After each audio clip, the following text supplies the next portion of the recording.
Can you guys hear me okay? Yeah? Okay. So yeah, thank you, Lorraine, and the whole FIG team for inviting me and in representation also of Nina, inviting us to show a few projects. And so I'm going to be honest right up front, there's a lot of projects in here that I've never really presented, so it might be a bit, might not be as smooth as I would like it to be, because it's always the first time presenting something can always be a bit difficult. What is more, we have it's been a while that we call our practice or are open that our practice has a political stance. And I would say like a year ago or something, we would kind of shyly say it's close to something like activism, but we wouldn't really say it.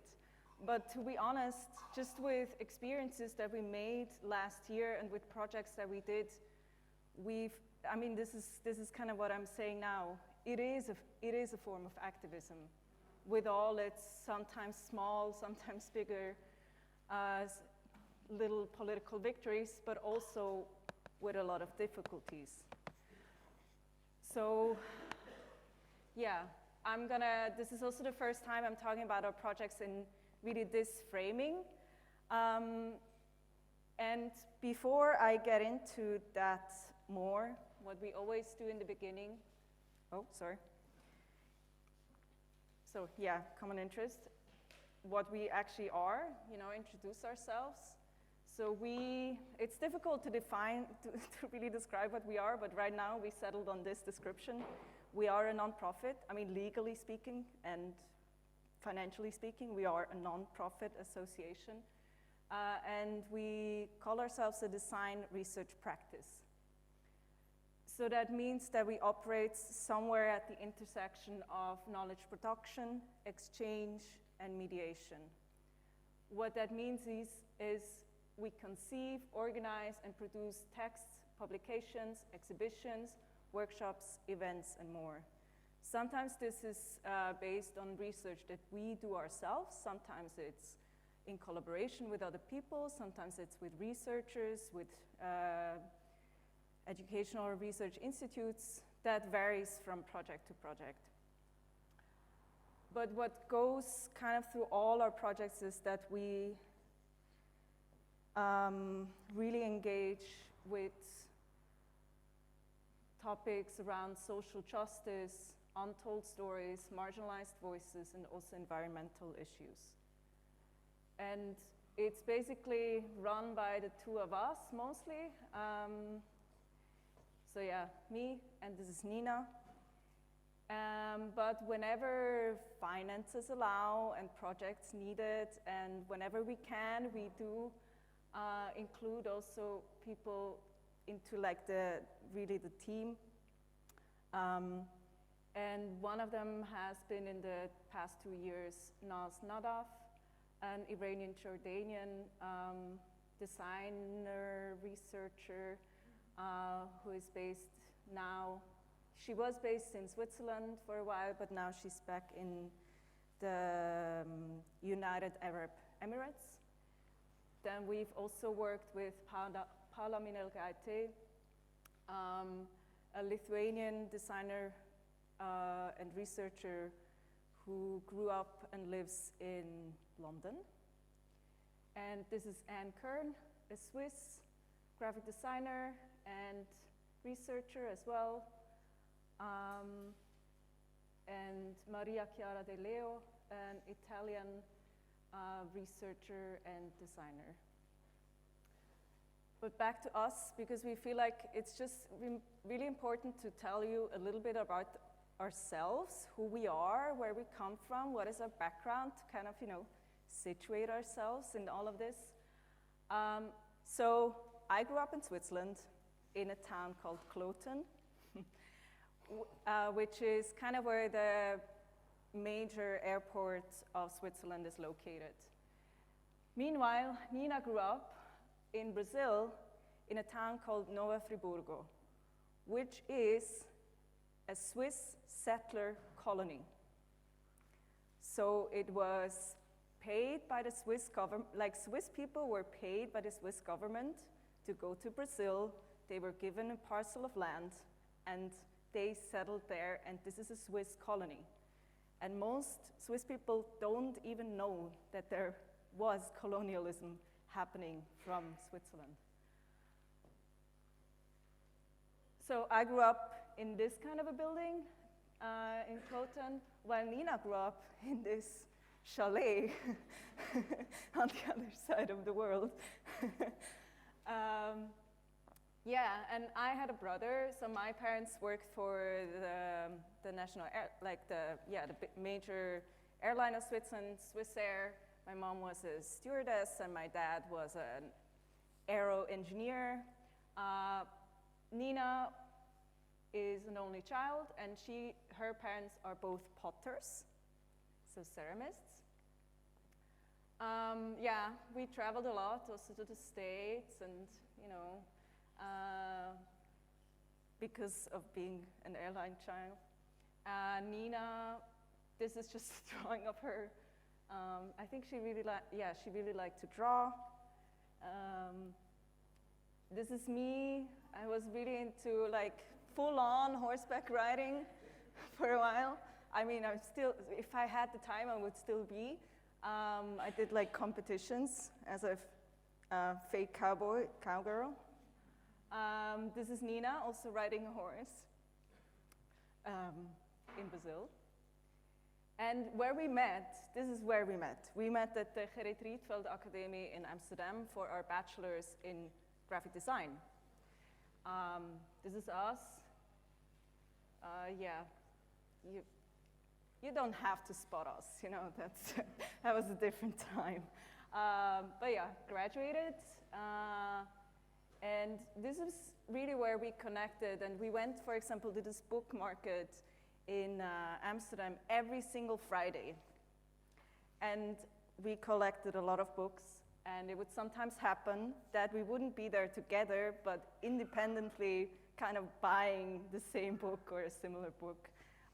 So it was really kind of through also an exchange of knowledge and reading and wanting to understand more about this thing, graphic design, that we were learning there, that we also connected.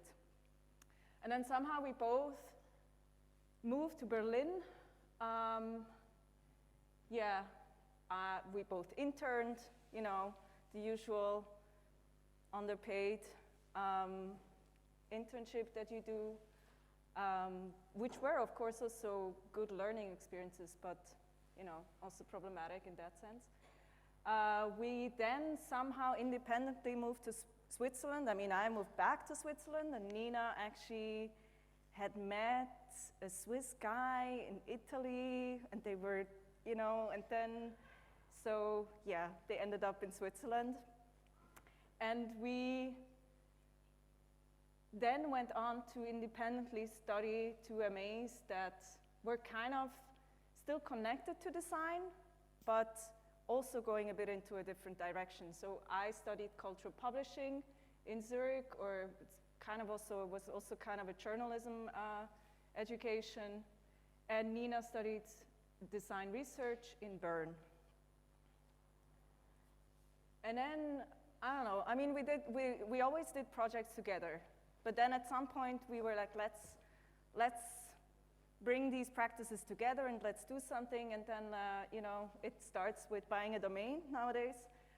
Coming up with a name was also really difficult, but we felt like, it's our common interest that brought us together, and we want to do work that is of a common interest. Yeah. And then we started we were teaching in Valence, and then we kind of had an inaugural cake. So that's how we started our practice, by having a cake and sharing it with our students. We had another one last year for our first anniversary, and another one this year. I don't have a picture of it. But yeah, that has become a little tradition. And then just so you know, like, where we are now also, this is Nina with her family, and being a young woman, a young mother in Switzerland comes also with its difficulties. Nina had to kind of experience that herself. And just to give you some like factual proof, in 2019, UNICEF released a report that actually portrayed Switzerland as the least family-friendly country in Europe. Just to give you also a backstory historically, so Swiss women only got the right to vote in 1971, with some parts of Switzerland only actually putting that into practice in the end of the 90s or beginning of the 90s. Until 1985, Swiss women were not allowed to work or open a bank account without the permission of their husbands. And we've only had maternity leave since 2004, and it's still the shortest in Europe. And as of today, working fathers are only entitled to 1 day off following the birth of their child. So that really, changes how families can operate or can exist in Switzerland. Meanwhile, I am a queer woman living in Switzerland, which also comes with its difficulties. Growing up, I absolutely knew no lesbian or bisexual women at all. No one was out. It's also, there's always a report by ILGA, the European Legion, no, I don't remember the name. But at least it's a European ranking according to kind of what laws have been passed, what rights are already given to LGBTQIA+ people. And Switzerland ranks 27th, which is pretty low. Because still today we don't have equal rights and we don't have enough protective rights. So while you can have a registered partnership, you cannot, it's not an official marriage, so it doesn't have the same, it doesn't give you the same legal protection. You are not allowed to jointly adopt. You are not allowed to have a child by surrogacy.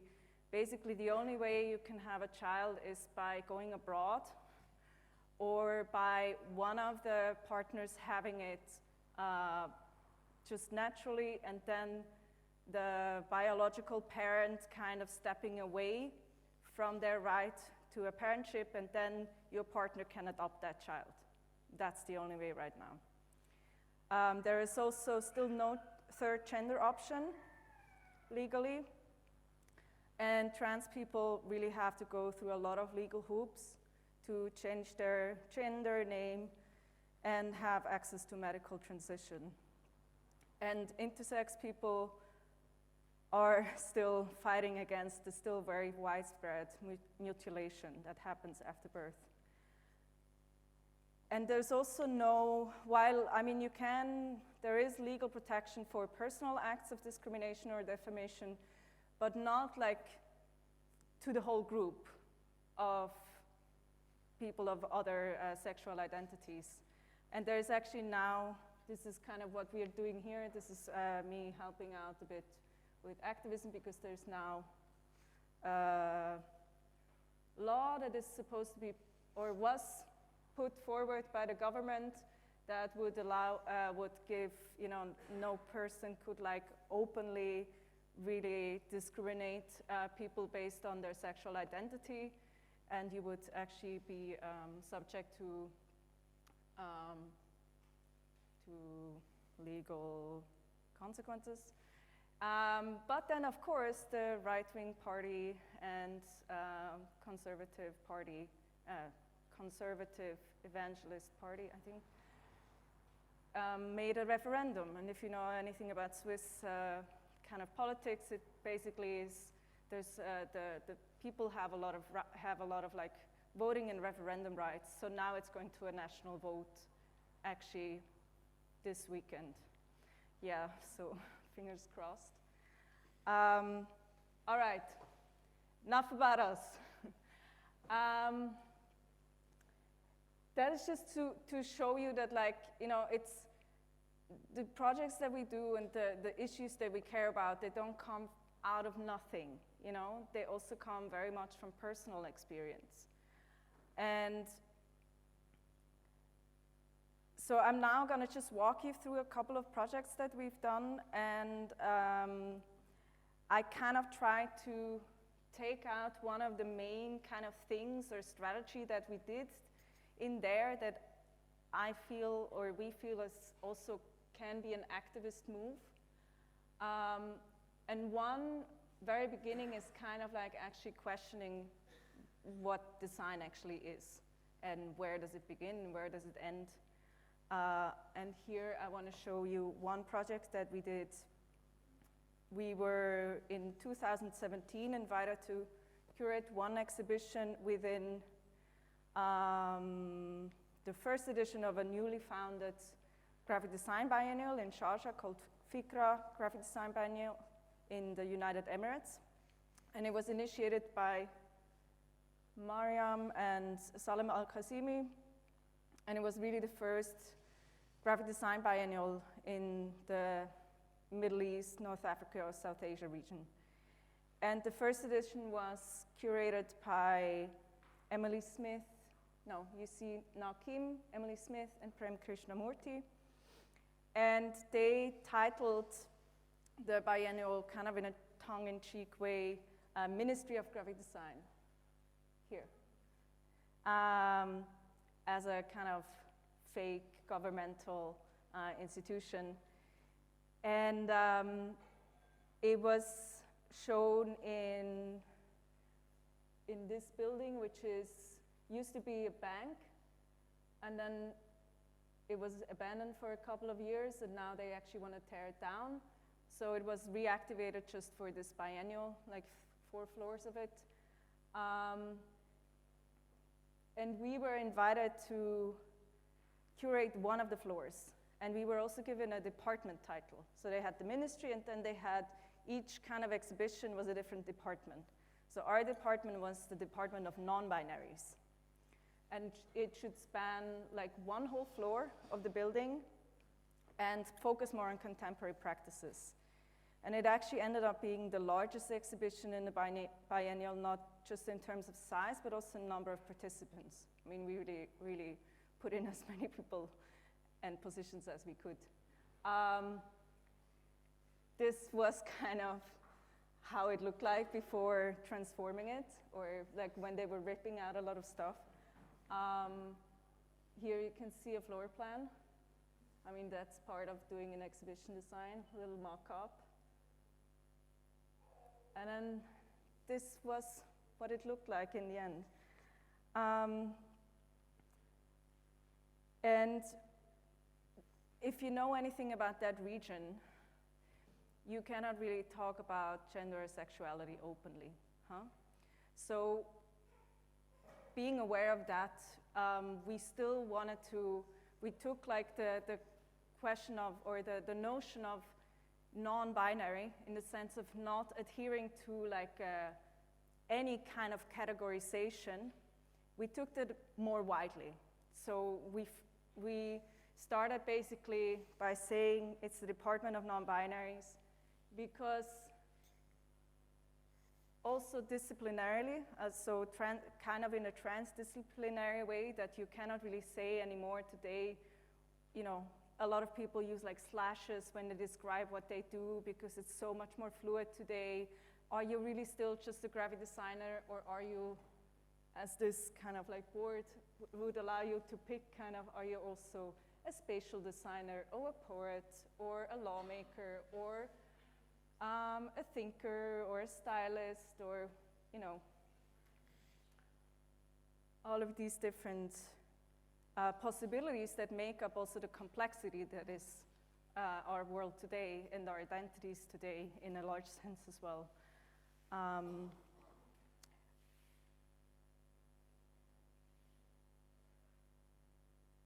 So this show in the end brought together a group of 25 international practitioners whose hybrid activities were really hard to define. I mean, some of them used kind of artists in their bio, others used researchers, design researchers, journalists, whatever. I mean, whatever they wanted to identify as within their bios was fine bios. We actually got asked afterwards by a journalist, well, wasn't this all just art? And you know, if you got anything about the show, that was not what it was about. And what they had in common, in a way, was a kind of what we, you know, this kind of designerly way of looking at the world, of seeing the constructedness of the way that we communicate and the way that we make our visual world and our worlds and language, and also the kind of political aspects of those. And they would also, in their response, in their critique upon such factors, they would also be very aware of how they would tell that story. So in the end, it was that kind of like a designerly way of looking at the world and reacting to the world that bound all these different practitioners, many of which actually were also of like several nationalities or had, you know, grown up somewhere and studied somewhere else and then came back and worked there.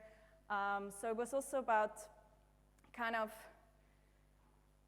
fluid identities in a bigger sense. And I don't really have time to like go into anything much in detail, but this is maybe a room I want to point out that is also about this notion of expanding the definition of design. This was a work by Rasha Daka and Elham Namvar, yeah,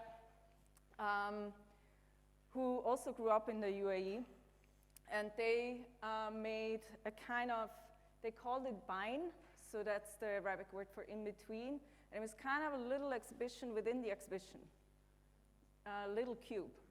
And they were actually collecting artifacts from the region that, from the notion of like the kind of professional notion of what design is, you know, this thing that the professional designers do, and you know, and it's like attached with this like label of being design. They didn't collect that, but they collected kind of souvenirs, anonymous designs, prayer mats, all kinds of little books or items, and kind of looked at those as design.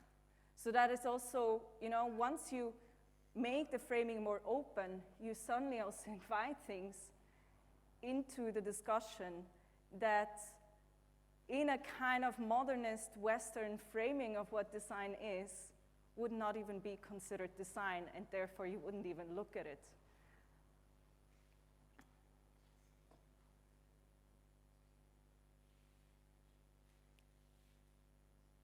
It was also kind of like the way it was designed, you would always see, you would never see any work really straight on.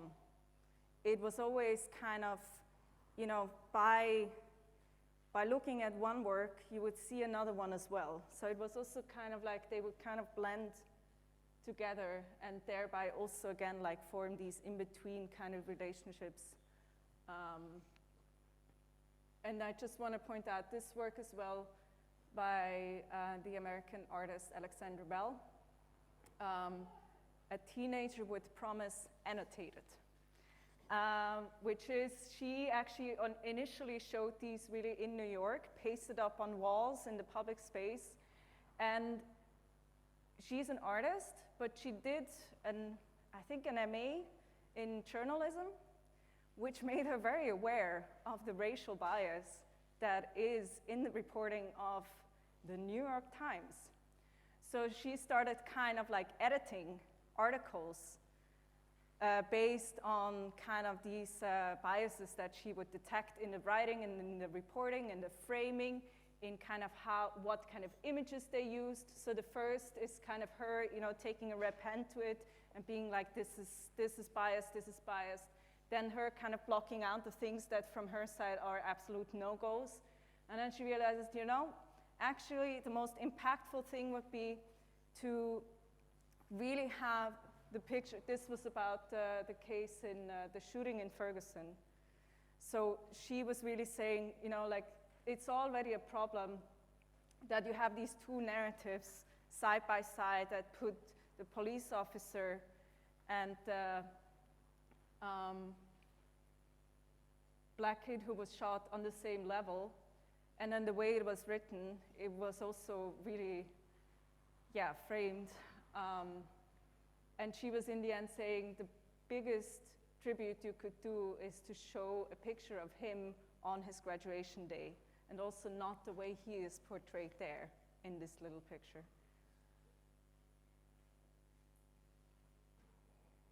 So this was actually, we got an award for this last year. Like, there's a National Design Award in Switzerland, and there's like a new category since a couple of years called mediation. So there's always very few entries, but we were happy to be one last year. So I mean, you can already spot from that another thing that we do a lot is kind of problematize design. Because we always talk about design as this, you know, the mantra is it solves a lot of problems. Well, but design also creates a lot of problems. It's also the source of a lot of problems. And this is actually also one thing that we really took as a central aspect in a kind of year-long workshop that we gave, half-year-long, semester-long workshop at ISAD in Valence, and we called it Objects of Interest. So instead of a person of interest, you know, which would be kind of like if you were a detective and you have a person of interest that, this person might have like committed a crime, we put the object center stage. So they had to like pick an object and say this object has committed the crime. We took crime also more openly of racism or of gentrification or of sexism, etc. And then they had to actually find proof. They couldn't just say that. They had to kind of do research to prove their case. And in the end, we didn't really tell them that they had to write a text, but in the end, they all also wrote a text about it and made kind of like video pieces or little exhibition pieces about it as well. This is, for example, Solène, who looked at kind of Snow White and other Disney princesses, and their kind of, yeah, many stereotyping crimes in terms of what a woman should be and look like and behave like, etc. And what we did within that, I think, is also one thing that we do a lot in teaching, but I think it's also a bit what we do ourselves, is define kind of power structures of knowledge. You know, you would have to be a kind of really educated university I mean, neither of us went to university. And you would have to be like a university educated art historian to do the kind of research that we do, or something like that, or it wouldn't have the same authority in terms of knowledge than if we were to do it. I mean, today I feel confident enough just calling myself a journalist, but calling myself that already also gives the knowledge that I produce a bit more credit. So it's like, you know, that's the thing. Yes, these labels, we don't really care about them, but the way that they work in society is still really powerful.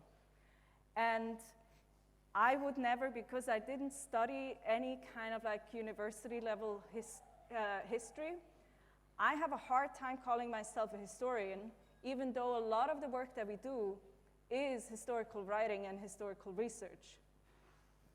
And this is, for example, in teaching, that's also what we did in that class. We weren't up there teaching them what they should investigate or how they should investigate it. We kind of used the notion of just being detectives. So also like an image that comes, you know, that is a bit from somewhere else. We didn't tell them, now you're journalists or now you're historians, no, just like a bit more removed, so that they could just take that and take ownership of that. And we also didn't tell them what objects they should investigate. They had to come up with their own culprits. And by that, they also had agency over what they actually really wanted to research, and not us telling them what they should research. So they could decide for themselves what issues they actually cared about and wanted to know more about. And we also told them right from the beginning, there's gonna be a moment where you know more than we do. Because I think that's a big problem that we sometimes don't admit to each other, because we do this dance of like always coming across as like we know everything or we're so authoritative, that sometimes you just don't know enough to actually really critically assess something, or you're not in the position also in terms of like positionality, you know, the perspective you have on life, to kind of to really say something or feel like you want to now take the position of really criticizing something. So yeah, that was that assignment. We also now in Switzerland gave another class which was about the politics of colors, because we wanted them to kind of look at colors not in just like an optical or aesthetic way, but think about kind of the power structures and all the meanings and the complexities that create these meanings and change these meanings and influence these meanings and how these meanings influence us, et cetera, et cetera. It's super complex. But again, we didn't tell them what color they should investigate. And these were first-year bachelor students, so it took them a while to like, you know, it's like, I wasn't told what I should do. I don't know really. But in the end, they came up with their topics, and they, you know, looked at kind of like, is gray really neutral? Or, no, I cannot. Or, yeah, this was the same. Or, yeah, one girl was just really, really interested in knowing more about where our meanings for like royal purple come from. There were a lot of others, and I also, as part of that, invited actually an LGBTQ activist from Switzerland who was working on that campaign for that law that I mentioned before, to talk about. He's also a historian and also studied gender studies. So I asked him to come in and talk about kind of pink in relation to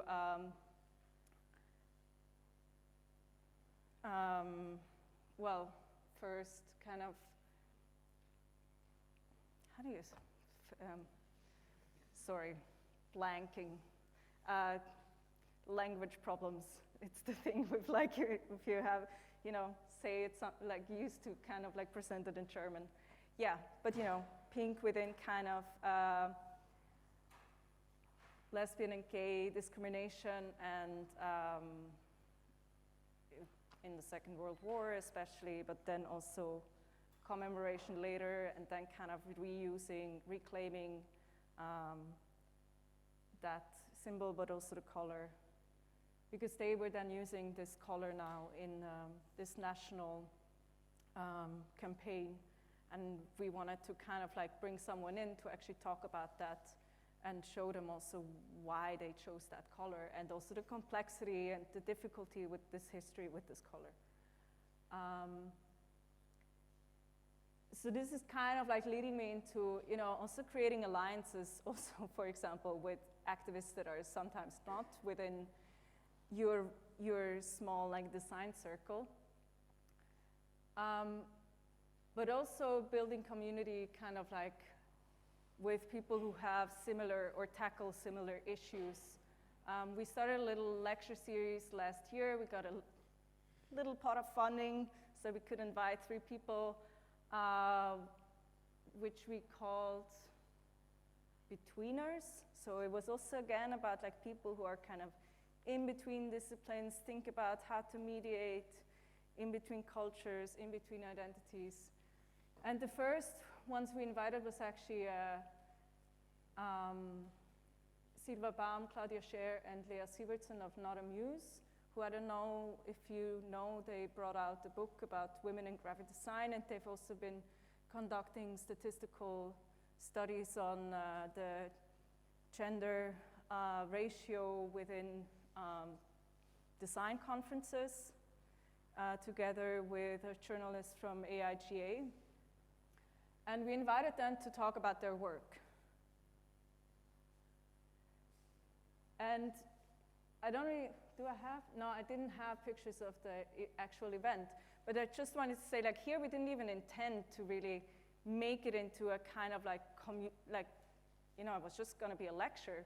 But then, because of the topics and because it invited certain people in who knew about their work and were really interested about their work, it became a little community space almost. So we were suddenly talking about very personal issues because we didn't even intend to, but in the end, it was a bit of a safer space suddenly. And for example, within Switzerland, within the design community in Switzerland, you know, talking about political topics, that's kind of a new thing within design, and talking about feminism within design, talking about feminism in general in Switzerland. That's not, it's a kind of a new thing, and it's not organized. So we could really feel, that was in the beginning of last year, we could really feel that like people are like desperate to find like spaces where they can talk about these things. So then we actually, just because we went to Berlin, we very like on a whim, we wanted to reconnect with them, and they were like, you have to meet this person, and then they said, you also have to meet this person. And then at some point we were like, I don't know, 4 or 5 different initiatives dealing with similar issues, kind of meeting up anyways, and we did like this super spontaneous thing of just like making an event out of it. And this is kind of what I know a bit from like queer women organizing, community organizing in Switzerland. It's sometimes these really low organizational, you know, you just have a space, you give it time, you ask people to bring something, and that's it. No like over organizational effort, because all you need is kind of like an invitation that will anyways only speak to the people who actually want to come. You need a space that feels safe, that feels welcoming, and yeah, just not even, we didn't have anything programmed, nothing. There was no lecture, no anything. It was just people coming together and people knowing that this is a safer space to talk about things that we all care about. So that's kind of like leading to, we cannot do political work alone. We need each other to actually really create some change. And this is actually a project that Nina was more involved with. So it's a bit difficult for me to talk about it, just because I sometimes don't exactly know what they, but it was she's actually now there, so it's a workshop for exhibition making and non-making that was co-organized by us in collaboration with the Dhaka Art Summit, which is like the biggest art fair in Bangladesh. And it was funded by Swiss cultural funding. Well, you sometimes need to like, you know, hack kind of the system and use it for something good. And they wanted to really look at, because this is kind of an event that lasts, I think, 3 or couple of days. And it's in a huge building. And they used to put up like tons and tons of fake walls. And then they would rip them out again. And the curator of this Dhaka Art Summit, she felt like we have to do something differently because we're creating so much waste. Every single time we're creating this event. And so this was kind of then like a collaborative workshop together with the Bangladeshi team that was anyways working already on this event to create culturally rooted, ecological, sustainable, and socially responsible ways of actually displaying and making an exhibition. And you know, we are based in Basel, and I mean, you have like Art Basel there as well. It's not like we don't also produce a lot of waste in our art world. So it began with like a little discovery phase, and then the biggest part was a schematic co-design workshop where this is the whole team. So yeah, Nina, an architect, Belgian architect based in Switzerland, Prem, who we worked on the exhibition before, Diana Campbell-Betancourt, she is the curator, Mohammad Sassad, I don't even know his last name, Hoshan. He's also working on, he's part of that team as well, creating that art summit every year together with Mobino. Where is he? Over there. And then they also brought in Intesa Shariar. See, I only know them by first name because that's how I met them. And he's an architect, and he was really like knowledgeable about actually local building techniques and local materials, because that was one of the main things. They were using materials that are not even local, using techniques that are not local. So that was one big thing that was clear that they wanted to change. And then there was also Hurera Shabin, who is a professor, and she did actually really like a statistical report in terms of like how much, kind of the ecological footprint, yes, ecological footprint of like previous editions, and looking at like where could you actually make a change? And she's then now gonna evaluate how much they were actually able to save. Yeah, so they actually came to, this was our studio, now we're in a different one, but they stayed with us for a week, and they had this huge model. This is the build, it's really big, discussing together what could be done. And Hurera actually also then gave, we made sure, we organized that she also gave a lecture in the Department for Urban Studies at the University in Basel. And Nina is actually right now in Bangladesh, because the Dhaka Art Summit is happening now. So we'll see how they did.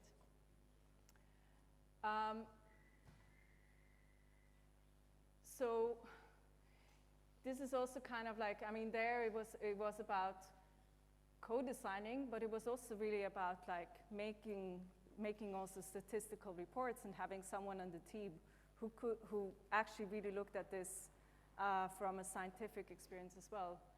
And one thing that we did that is more like, you know, really proof, there was last year a national strike, a women's strike, that happened on the 14th of June.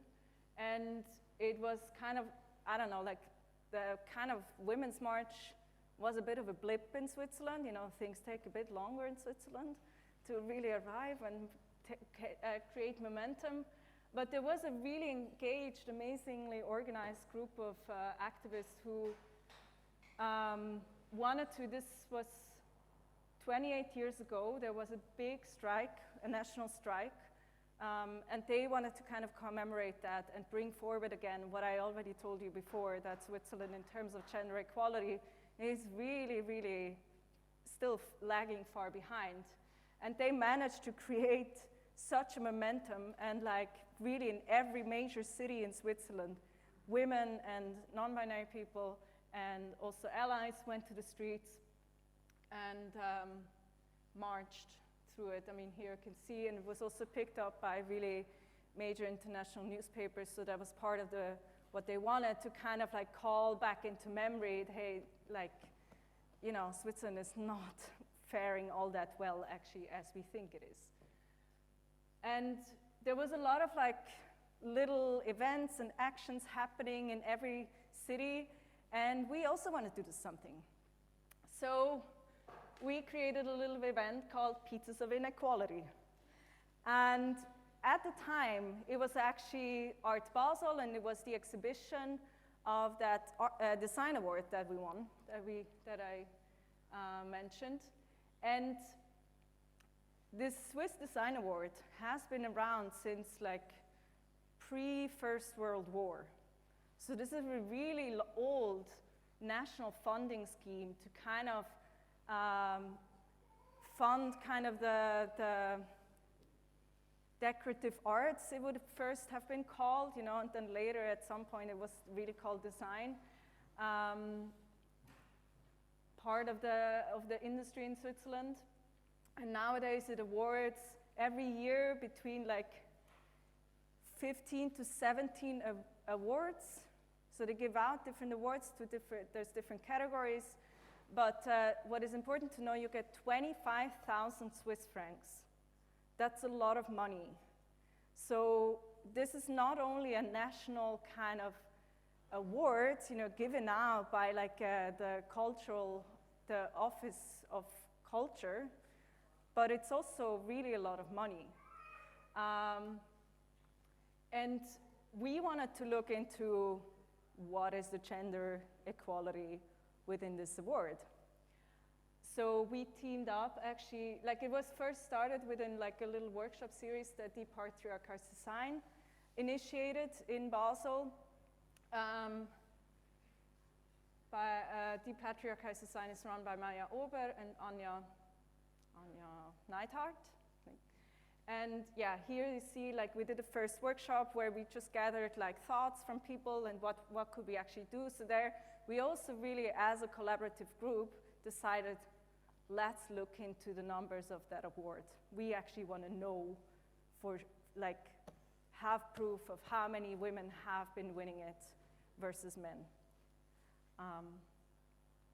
So yeah, that was the little first workshop. We were also inspired, of course, by the Guerrilla Girls who have been doing that kind of like activist art of just going to the museum and counting and actually creating statistics, and by that also having hard numbers.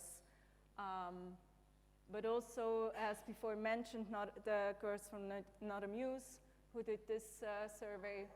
So we also based a bit some of, they also helped us out with kind of like devising even how to create that data. And this is an initiative called Parlour from Australia, which has been creating a lot of statistics within gender equality, specifically in architecture. And we, in the end, presented all our findings. So the four of us, Anja, Maya, me, Nina, we were crunching a lot of numbers. At that time, it was also, they took down the old websites, so we had to actually reconstruct some of that data. They themselves had never done that kind of like real statistical analysis, like hardcore like that. And we looked into the last 20 years. This was the year that we won. So yellow is men, and red is women.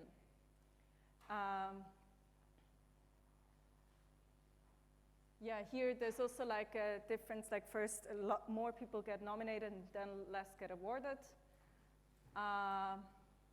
This was just a breakdown per category to kind of really also see how are the different categories of design actually more or less gendered in one way or the other. And then looking back on the last 20 years, which in total is 483 awards that were given out, this is the overall statistic. And then looking at these different years,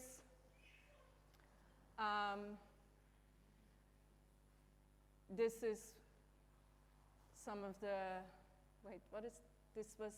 these were some of the few years where actually there were more female awardees. This is when it was equal, but the majority was majority men awarded. We also looked at the thing because you can get this award 3 times. So that also means you get like 3 times 25,000 francs. how was that percentage that you can really see that these 3-time awardees are much more male. That can have different reasons. That of course, yeah, there's also structural reasons why sometimes then women start to work within studios, or they have a family, and because Switzerland doesn't give a lot of opportunities to work and have a family, they have to drop out of their work. And then there's also Grand Award, which is more Lifetime Achievement Award, 40,000 francs, I think 40,000 francs, that's the ratio there. And then another one, which is more for, what is this? Oh yeah, that was last year, and then, no. Well, this was over the years. It's a bit of a newer award. And then there's one for like bookmaking, mostly men. So we presented that in the actual award itself. So the person organizing these events, she was there. She saw all of this. And the way we also decided in the end to have some of these like more like the 20-year, et cetera, like the longer year graphs, we made them into pizzas. And like the male part was pizza bianca, females was tomato, and then the green was just more like groups or individuals. Unfortunately, there were absolutely no people identifying as non-binary, so that was not even a category. And we baked them into pizzas, and everyone had to eat a lot of pizza bianca. And this is also just like, it created actually a lot of discussions around, okay, we presented these hard facts, but why is it that way is way harder to actually say. And we discussed it, and we talked about in the group, like what could be things, what also could you do to counteract that. And one of the things we mentioned was, you saw this thing of like, the thing is like you get nominated, and then you can exhibit your project within like a little exhibition. And then you're judged on that exhibition, and that's where you get awarded from. And that's actually something we also pointed out. I mean, in that little exhibition that we did about our exhibition, which in and of itself was a difficult thing to do, we basically spent 1,000 francs just for the display. Not everyone can afford to spend this amount of money. They didn't give any technical support, no technical equipment. So we already said there is already something that if you cannot afford to actually, Switzerland is really expensive to produce anything.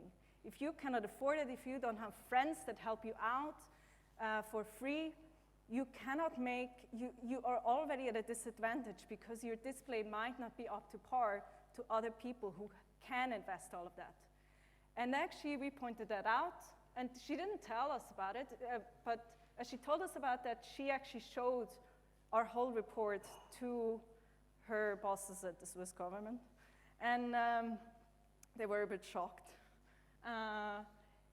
And they now actually implemented that when you are nominated and you go on to the exhibition, each nominee now gets 1,500 francs budget to create their exhibition. And they invited us back this year to do another statistics. So I mean, this also leads a bit that we try to also find creative ways to also communicate sometimes really hard truths, and also create like discussions around it. This is just a small installation that we did at the Bauhaus Festival. It's a centenary of the Bauhaus, and we wanted to bring in some more queer symbols. And we made this little playful kind of display that collected a lot of symbols from within LGBTQIA+ activism or the community, etc., to engage with. I think I'm going too slow, right? Yeah. So we also organized like curated the last edition of a National Junior Design Research Conference. It happens every year. And you know, Switzerland is always supposedly neutral. And we wanted to kind of actually repoliticize that space, which also led to some, well, not everyone is happy, let's put it like this. But also putting, you know, for example, then out the code of conduct, little intervention with the toilets. We had a performance by design researcher, you don't even see her on this picture, sorry, Vivian Tauchmann. And it used to be kind of a really stale event, and initially it was about people meeting each other and getting into contact, but I went to one of the editions, Nina went to two. You don't get to know a lot of new people. It was more about like institutional representation and showing off. So it was, the morning was students making workshops, then we had a long banquet. We used the budget to actually invite people that we wanted to bring to Switzerland and we wanted to bring to the discourse in Switzerland. Now we're also working on a historical research, on a publishing house in Switzerland, and it started with that, but now it's about, you know, these are the very well-known graphic design books that were published actually initially published by a really small publishing house in Appenzell, which is one of the most conservative parts of Switzerland. But they also published a lot of other things. They were also a network of publishers, so now it's a history about not just one publisher, but actually about 5 publishers that were working together in the post-war era, and were actually initially also very highly politically motivated. 3 of the publishers were of Jewish descent. Yeah, and this is us, you know, doing that. We got another award to also finance the project, further finance the project. As always, you know, we also then get to talk about the women who are everywhere, also often not at the forefront of history, but they were there. And this is a little note that one person wrote: "These lovely ladies do all the work." It was a comment about like the women working in the publishing house. Was also a little intervention. Nina was awarded because that's the politics of the design awards, that often it's given to one person. And then she invited me up on stage and we actually gave a little speech. And then as maybe a really last project, just gonna show this, that we started like as a little critique. Everyone can, it's a library of books that are not yet written, but that people think they should actually exist. It's called Futurist. Any person can like upload an idea for a book, give a lot of, I don't know what's going on there, but, and it generates kind of a mock-up of a book, and then it has this scroll of different people submitting books that they think should be written, or that they're actually already working on maybe. And this also led us to feel that right now we're looking into if we could actually make this into a publishing house, so that you don't only point out the gaps in the discourse, but actually start filling them. And now I'm gonna stop talking. And yeah, we'll see where this all takes us. Thanks.